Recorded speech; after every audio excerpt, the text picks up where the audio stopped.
আসসালামু আলাইকুম। হযরত সুলাইমান আলাইহিস সালাম ছিলেন সারা বিশ্ব শাসন করা একজন নবী। তিনি শুধু মানুষ না, জিন, বায়ুমণ্ডল, পশু পাখি, প্রাণী ইত্যাদির সাহায্যে শাসন করতেন। এদের ভাষাও বুঝতেন। আল্লাহ তাআলা তাকে এই ক্ষমতা দিয়েছিলেন। তার অধীনে বিশেষ কিছু পাখি ছিল রাজকর্মে নিয়োজিত। এর মধ্যে উল্লেখযোগ্য একটি পাখি ছিল হুদহুদ পাখি।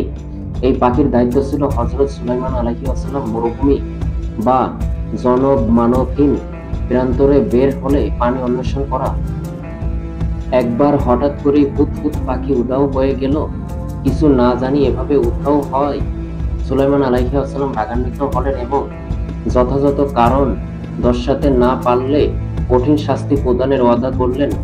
বেশ কিছু সময় পর হুদহুদ পাখি ফিরে এলো। নবী হযরত সুলাইমান আলাইহিস সালাম জানতে চাইলেন সে কোথায় গিয়েছিল। হুদহুদ বলল, আপনি অবগত নন এমন একটি বিষয়ে আমি অবগত হয়েছি। আমি আপনার কাছে সাবা থেকে নিশ্চিত সংবাদ নিয়ে আগমন করছি। আমি এক নারীকে সাবাবাসীদের উপর রাজত্ব করতে দেখেছি। তাকে সবকিছু দেওয়া হয়েছে এবং তার একটা বিরাট সিংহাসন আছে। আমি তাকে ও তার সম্প্রদায়কে দেখলাম তারা আল্লাহ তাআলার পরিবর্তে সূর্যকে সেজদা করছে। সূরা নামল আয়াত নং 22-24। বর্তমান ইয়েমেন অঞ্চলের সাবাবাসী সেই রানীর নাম ছিল বিলকিস।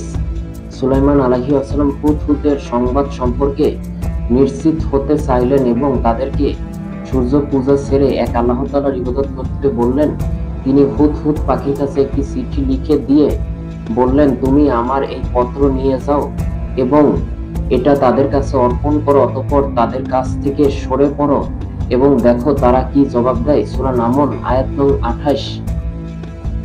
সেই চিঠির ভাষ্য ছিল এমন, এই পত্র সুলাইমানের পক্ষ থেকে এবং তা অসীম দাতা পরম দয়ালু আল্লাহ তাআলার নামে শুরু। আমার মোকাবেলার শক্তি প্রদর্শন করো না এবং বৎসতা স্বীকার করে আমার কাছে উপস্থিত হও। সূরা নামল আয়াত নং 29-30। পত্র পেয়ে রানী বিলকিস সভাসদদের জরুরি তলব করলেন এবং নিজেদের করণীয় বিষয়ে পরামর্শ চাইলেন। সভাসদগণ নিজেদের শক্তি, সামর্থ্য ও সেনাবাহিনীর কথা উল্লেখ করলেন। তারা বললেন, আমরা শক্তিশালী এবং কঠোর যোদ্ধা। এখন সিদ্ধান্ত গ্রহণের ক্ষমতা আপনারই। প্রকারান্তরে তারা বৎসতা স্বীকার না করে যুদ্ধের পরামর্শ দিল। কিন্তু রানী বিলকিস আরো গভীরে গিয়ে বাস্তবমুখী চিন্তা করলেন। রানী বললেন, রাজা বাদশারা যখন কোনো জনপদে প্রবেশ করে তখন তাকে বিপর্যস্ত করে দেয় এবং সেখানকার সম্ভ্রান্ত ব্যক্তিবর্গকে অপদস্থ করে। তারাও এরূপ করবে। আমি তার কাছে কিছু উপঢৌকন পাঠাচ্ছি, দেখি প্রেরিত লোকেরা কি জবাব আনে। সূরা নামল আয়াত নং 34-35। রানী বিলকিসের উপহার সামগ্রী নিয়ে রাজকীয় প্রতিনিধি দল হযরত সুলাইমান আলাইহিস সালামের কাছে পৌঁছালো। সুলাইমান আলাইহিস সালাম সেই উপহার সামগ্রীর দিকে বিন্দু মাত্র ভ্রুক্ষেপ করলেন না।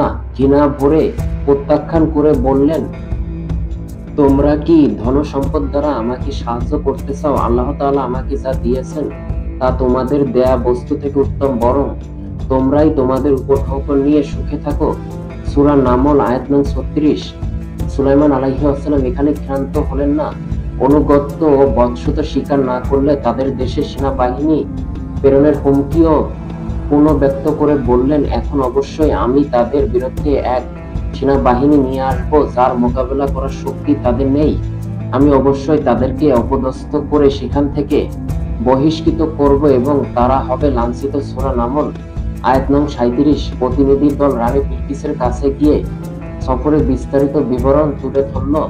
সব শুনে রানী বিলকিস সিদ্ধান্ত নিলেন হযরত সুলাইমান আলাইহিস সালামের বৎসতা মেনে নেবে এবং নিজে তার কাছে উপস্থিত হবে। রানী বিলকিসের বৎসতা স্বীকার এবং আগমনের সুসংবাদ পেয়ে সুলাইমান আলাইহিস সালাম সভাসদদের ডাকলেন। রানী বিলকিসকে চমকে দিতে পরিকল্পনা করলেন। রানীর বিখ্যাত সিংহাসনকে কত দূরত্ব এনে হাজির করতে পারবে সবাই জিজ্ঞাসা করলেন। তখন জনৈক দৈত্য জিন বলল, আপনি আপনার স্থান থেকে ওঠার আগে আমি তা এনে দেব এবং আমি এ কাজে শক্তিমান বিশ্বস্ত কেতাবের জ্ঞান যার ছিল সে বলল, আপনার দিকে আপনার চোখের পলক ফেরার আগেই আমি তা আপনাকে এনে দেব। সূরা নামল আয়াত নং 39-40। চোখের পলকে হাজির হলো রানী সিংহাসন। সেই সিংহাসনের অবয়ব কিছুটা পরিবর্তন করে দিলেন সুলাইমান আলাইহিস সালাম।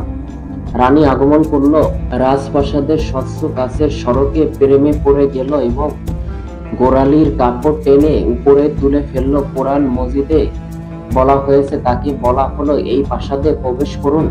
যখন সে তার প্রতি দৃষ্টিপাত করলো, সে ধারণা করলো যে এটা স্বচ্ছ গভীর জলাশয়। সে তার পায়ের গোছা খুলে ফেললো। সুলাইমান আলাইহিস সালাম বললেন, এটা তো স্বচ্ছ স্ফটিক নির্মিত প্রাসাদ। সূরা নামল আয়াত নং ৪৪। এটা ছিল রানীর জন্য প্রথম বিস্ময়।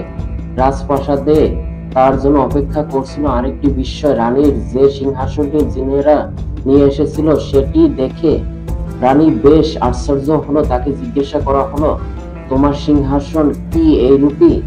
বিলকিস বিস্মিত হয়ে বলল, মনে হয় এটা সেটাই। আমরা আগেই সমস্ত অবগত হয়েছি এবং আমরা অজ্ঞাবহ হয়ে গেছি। সূরা নামল আয়াত নং ৪২। রানী বিলকিস তৎক্ষণাৎ আল্লাহ তাআলার প্রতি ঈমান আনলেন এবং আল্লাহ তাআলার কাছে ক্ষমা প্রার্থনা করলেন। এরপর রানী বিলকিসকে বিয়ে করল নবী হযরত সুলাইমান আলাইহিস সালাম।